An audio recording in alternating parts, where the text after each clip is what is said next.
Buying your first home is a daunting task. This is made all the more difficult by the vast number of characters you'll come across, all of which are trying to convince you to spend more, as often their compensation is linked to more money leaving your wallet. I've just gone through this process myself, so I thought it would be useful to make a video discussing the process from end to end to purchase my first home. I want to share the kind of details I wish I had when I started, as this would have saved me a lot of time and stress along the way. Before we start, please make sure to subscribe to my channel down below to see more content just like this in the personal finance and investing space. We just hit 250 subscribers, so a big thank you to all of you that have done this already. Let's get into it. To kick off the process, the first thing you'll need to do before all else is to assess your current financial situation and goals. What kind of property is ideal for your situation now and in the near future? Are you ready to be tied down with a mortgage? Do you have the funds saved? It may sound straightforward, but asking these kinds of questions will put you in the right frame of mind to speak with people in the industry to help you find what you're looking for. An example might be something like this. I'm in my late 20s. I see myself living in Hamilton for at least the next couple of years. I have $80,000 saved up, both in cash and KiwiSaver. I'm wanting to buy a 1 or 2 bedroom home, something like a townhouse but not an apartment, and I prefer X and Y suburbs. If there's something that is suitable and nearby, I'm happy to consider those areas too. Now it also pays to speak about this with important and close people in your life, such as friends and family, as they may have their own advice and contacts to get started. At this point, as you start working out where your finances currently sit, it's also good to contact your KiwiSaver provider and inquire about how much you're allowed to withdraw. What they'll do is they'll prepare a letter and send it to you via email, and this will be useful when applying for pre-approval. The second step is to start building your team, the first of which will be your key to gaining pre-approval. Pre-approval is simply a letter from the bank saying how much they're willing to give you, with a bunch of terms to proceed. They typically last around 90 days. However, at this point it's very useful information as it will help you gauge your budget. There are 2 ways to get a pre-approval, either through the bank or a broker, also known as an advisor. To go through the bank, you can simply look on their website, as there's often a landing page asking for details so they can get in touch. To go through a broker, simply ask around your friends for referrals, as they may have done this before, or search for terms such as mortgage broker or financial advisor on Google. Make sure before you do anything to read the online reviews first. In my case, my partner recommended I use the same broker as she had, and this meant there was already a trusting relationship for someone to help me on my way. Between the bank and a broker, there really isn't a best approach, as both will get you what you need. But in theory,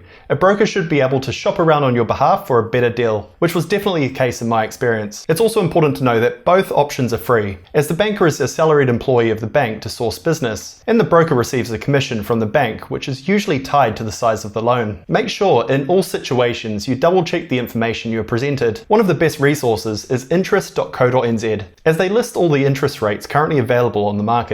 Look for the special rate on the website, and do note that if you have less than a 20% deposit, your rate will have what's called a low equity margin added on top. Between 10 and 15% deposit would generally have around 0.75% added on top, and between 15 and 20% would generally have around 0.3% added, but this differs by bank. Once you've locked in your banker or your broker, they will tend to schedule a 30-minute call with you to cover many of the things we covered in the first point. They're wanting to build a profile on you and who you are, but most importantly, will you be a good customer for the bank? Banks often use a framework called the 5 C's to make a decision whether they want to lend to you, and this is what they're trying to build a record of during the call. The first C is character, and they do this by getting a feel for who you are as a person. The credit check will be a large factor in this, as they'll be wanting to know more about whether you have a history of paying your loans and your bills on time. To check this before approaching the bank, and to make sure everything is in order, you can order a report for free from Credit Simple or Centrix. On the report, you'll see a score from 0 to 1,000, with a higher score being better. You'll want to ensure all the details listed are correct, as the bank will be separately applying for this. In my case, it contained a previous address, which would have been an issue if it wasn't corrected. Generally, by changing your address on all bank accounts with the IRD and the Electoral Commission, this should be updated over time. Otherwise, you can write to the credit agencies, such as Centrix, and have this changed manually. The second C is capacity, and your ability to repay the loan. Here they want to know more about your income and how much you generally spend. What they're looking for is the uncommitted income, or money that's left over after all of your spending in a month. The more excess income you have, the higher capacity you have to service a larger debt or accommodate larger increases in interest rates down the line. Often the ratio used to assess this is the debt to income ratio, with some New Zealand banks rumoured to cap this at around 6 or 7 times. The third C is capital, and the money you plan to contribute to the property as a deposit. Banks prefer borrowers to put as much money as they can into a deal, as not only does it show their seriousness, but it also reduces the bank's risk should the property depreciate in value, as the borrower has more skin in the game. To get the best interest rates, it is best to have a 20% deposit to purchase. However, of course, with prices as high as they are, this is very difficult for first home buyers, and as we mentioned earlier, there will be a low equity margin added to the interest rate to compensate for the greater risk. The final two C's are collateral and conditions. These are generally less important for mortgages, as the lending will be secured by a house, which is considered pretty safe, and the conditions are pretty standard for mortgage loans. Once the bank or broker have compiled this information, they'll take anywhere from a couple days to a couple weeks to come back to you with a pre-approval letter. So now we have our pre-approval and are ready to move on to our third step, and this is perhaps the most exciting step. Looking for houses. The first thing we need to do here is to assess what our budget is, and we can do this by simply adding the deposit amount that we calculated in the first step with the pre-approval amount in the letter we sourced in the second step. This calculated amount will then become what is called our maximum budget when looking at properties. We can then scout for properties in our desired suburbs that are within budget. Great resources here include TradeMe and homes.co.nz. They have lots of great information beyond just showing you what houses are currently for sale. And you can also use the map, which is great for working out what's near the houses. Once you shortlist a few to take a closer look at that are within range, take a note of the open home timings and make sure to attend them over a weekend. What you'll find is that a few real estate agent names keep popping up as they tend to specialize by suburb and price range. Get to know the agent and be upfront about what you're looking for. They'll keep you in mind when something comes up that matches your criteria, often letting you know before it even comes to the market. This of course gives you a competitive edge on striking before the masses arrive. When speaking to a real estate agent during an open home, don't be intimidated and be conscious of these points. Firstly, the agent is incentivized to quickly sell the property as they'll get paid quicker, and it will also make them look better to prospective sellers through having a lower average days to sell. So don't let them pressure you and rush into things if you aren't absolutely happy. Secondly, they aren't the ones accepting your offer. The sellers are. So don't let them bully you into paying more than you need to. After all, they get paid a proportion of the sales price, so of course they're going to try and raise the price. And lastly, be very forward with the agent and ask the hard questions. Ask for a fixed price. Ask about the issues. Ask about all the things that they'll try to keep you in the dark about. You are the one making a large investment, so make sure you get the answers you need to make a decision. Do take everything the agent says with a grain of salt, however,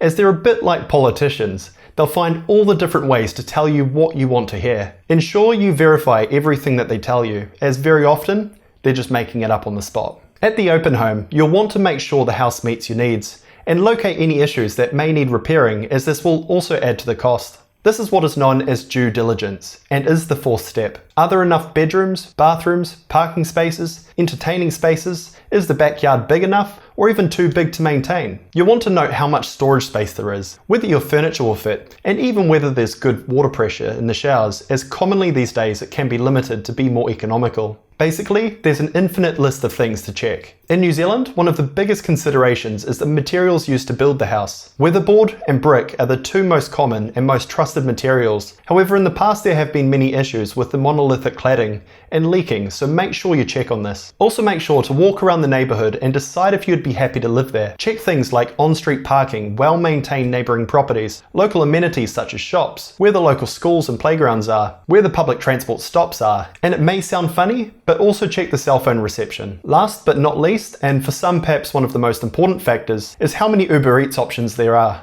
Trust me, at some point you'll want to know. Once you've found an ideal property, make sure you keep emotions out of your decision making from this point forward. Even overpaying by just 1% could lead to you overpaying by tens of thousands of dollars, so you want to make a rational decision and expect to pay a fair price. You should have all the information you need at this point to do the due diligence on the property, but it pays to first confirm with the agent on how the property will be sold. This will be an auction, offer, negotiation, or fixed price sale. An auction will generally be unconditional, whilst the other three methods should have the ability to have conditions. Unconditional sale means that once your offer is accepted, or you win at auction, you can't back out. A conditional sale simply means your offer is contingent on your conditions being met. There's a fair bit of strategy you can employ on the back of this information to beat other bidders. However, I don't have the experience with this, so it's best to Google around for tips from those that have. At this point, we have found a property, have done extensive due diligence ourselves, and are wanting to proceed and make a conditional offer. At this point, the real estate agent will present you a document called a sale and purchase agreement. This is a lengthy document that lists all the terms and conditions of the sale, so make sure you read and understand it thoroughly before signing. It is highly recommended at this point by most industry professionals to seek legal help to make sure there's nothing funky in the contract and that your conditions are adequate for your situation before signing. Think of your conditions as your get out of jail free card. Essentially, these are the things that allow you to back out of the sale. Typical conditions could include a financing clause to ensure your bank is willing to lend on the property, a builder's report if the house has been around for a while and may have structural issues, and a legal clause for the lawyer to do a thorough check of all the titles and documents. Your lawyer will help you with these, and the conditions are very negotiable. To find a lawyer, search online or in the yellow pages for a solicitor or a conveyancer, and they should be able to help. And once we've had a legal review and we've signed the sale and purchase agreement, the seller will have the option to accept it or return with an alternative proposal. Once both ourselves and the seller have come to an agreement, the document will be signed by the seller, making it a binding contract, and have a defined number of days to work through your conditions and have your lawyer inform the seller you're ready to go unconditional. Our sixth step. Do note that if you can't meet the timelines defined in your conditions, you'll need to let your lawyer know as soon as possible so they can ask the seller's lawyers for an extension. Now, the seller isn't obligated to give you the extension. However, in most cases, provided you are showing progress through the items, it is usually permitted. In my case, we needed a wee bit more time to settle the finance and get a valuation done on the property, and we were able to get a week's extension. I'll now shed a bit of light on the timelines and costs of common conditions. If you have a legal condition, you'll need to appoint a lawyer if you haven't done so already. Their fee should generally be between about $1,500 and $4,000 all up for the entire purchase, so make sure you shop around. I paid $1,500 for mine, which from what I've heard is on the lower end. You also have to pay a little bit more for KiwiSaver withdrawals, and if you intend to use those funds for the deposit amount specified in the sale and purchase agreement, you'll need to apply for this quickly as it can take up to 15 days. If you have a builder report condition, the fees for this are generally around $500 and can be done in a couple days. If you have a finance condition, at this point you'll want to have the bank or broker apply for a conditional approval on your behalf for the amount you need to settle on the property. Earlier we had a generic pre-approval amount that the bank was willing to lend. The conditional approval, however, is the amount the bank is willing to lend on the specific property, with several loan conditions. The amount the bank is willing to lend shouldn't change too much, unless the property has issues that make it less valuable as loan collateral, such as if it had monolithic cladding or serious repairs necessary. Make sure you get onto this quickly, as it can often take over a week. Something else that I came across during this period was my need to prove to the bank that I had my entire deposit funds in my bank account that very afternoon. I essentially had to liquidate all my investments within a couple hours, and it was a very stressful time, so make sure you have the funds in cash if possible, just in case. If you have a lower deposit, often at this point the bank will ask for a valuation to be completed by a registered valuer. If the valuation comes in under what you're paying for the property, the bank won't lend the full amount specified in their letter. However, it is pretty widely accepted that the valuers magically get to the same value as you paid for the house in the first place. So yeah, you'll pay anywhere from about $800 to $2,000 to get told that the price you paid is what the house is worth. In my case, I paid $1,300 for the first one, and because it was a new build, I had to pay a further $350 on top of that for a guy to return and confirm the house was built per the building plans. So in essence, if your experience is the same as mine, the process should cost somewhere between $3,000 and $4,000 to close out your sale and purchase agreement conditions. If you're going for an auction, be mindful all of this will need to take place before the auction, as you can't back out from a deal if you later find issues. Once the conditions have been met, you'll need to let your lawyer know that your conditions have been met and you're ready to go unconditional on the property. They'll let the seller's lawyers know, and you're now obligated to purchase the property. At this point, you'll generally be asked to pay your deposit, if it's specified in the agreement. Between now and settlement day, you'll need to close out your loan conditions, our seventh step. Earlier we covered the sale and purchase agreement conditions. Now we need to complete the loan conditions specified in our conditional approval from the bank. Your bank or broker should be helping you through this process. Typical conditions include the valuation requirement we covered earlier, copies of the title and code of compliance if it's a new build, building insurance, and depending on your situation, there may be others. Once you've worked your way through these, you'll need to inform your bank or broker and your lawyer and have copies of all the required documents. With that, you're now ready for the eighth step, and that's waiting for settlement day. I've broken this down into 1 month before, 2 weeks before, and 1 week before. These are from my experience, and your situation may be different, particularly if you are buying and selling at the same time. 1 month out from settlement, I'd finalized my insurances, signed the loan paperwork, applied for KiwiSaver withdrawal, and had made a list of utility providers that had the best deals. When you buy building insurance, they'll ask for a sum assured, which is essentially the amount you're willing to insure your house for. On many insurer websites, they have an estimation tool for this called the Cordell calculator. In my case, the bank requested a 50% premium over this, so it's best to ask your bank or broker first to save time going back and forwards. With life, health, and income insurances, it may also be wise to explore this at this point to protect you in the case you're unable to work and pay for your mortgage. On the utility side, there are many comparison websites such as Glimp that can help you find the best deals on electricity, gas, broadband, among others. Depending on how waste is managed in your city,